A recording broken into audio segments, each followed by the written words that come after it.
You are watching part 22 of the full series of Java interview questions.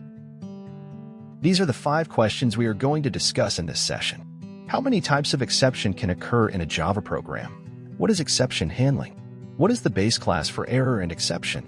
Is it necessary that each try block must be followed by a catch block? What is finally block? First question, how many types of exception can occur in a Java program? There are mainly 2 types of exceptions, checked and unchecked. Here, an error is considered as the unchecked exception. According to Oracle, there are 3 types of exceptions. Checked exception. Checked exceptions are the one which are checked at compile time. For example, SQL exception, class not found exception, etc. Unchecked exception. Unchecked exceptions are the one which are handled at runtime because they cannot be checked at compile time. For example, arithmetic exception, null pointer exception, array index out of bounds exception, etc. Error. Error caused the program to exit since they are not recoverable. For example, out of memory error, assertion error, etc. Second question, what is exception handling? Exception handling is a mechanism that is used to handle runtime errors. It is used primarily to handle checked exceptions. Exception handling maintains the normal flow of the program.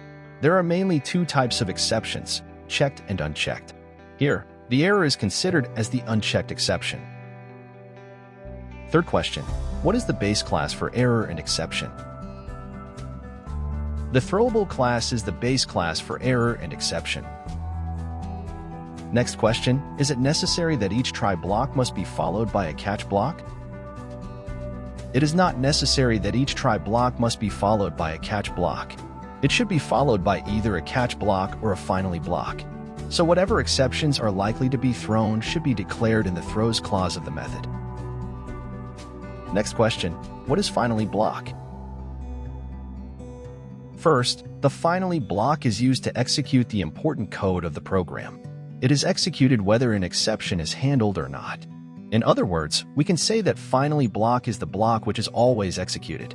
Second, finally block follows try or catch block. If you don't handle the exception, before terminating the program, JVM runs finally block, if any. Third, the finally block is mainly used to place the cleanup code such as closing a file or closing a connection. Here, we must know that for each try block there can be 0 or more catch blocks, but only 1 finally block.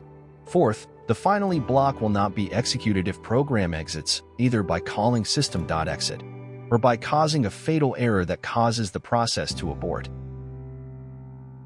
Hope you have learned something and feel confident to answer the questions we discussed so far. Here's the list of questions that will be discussed in the next session. Please check out our playlist for more questions and subscribe our channel for updates and notifications. Good luck for your upcoming interviews.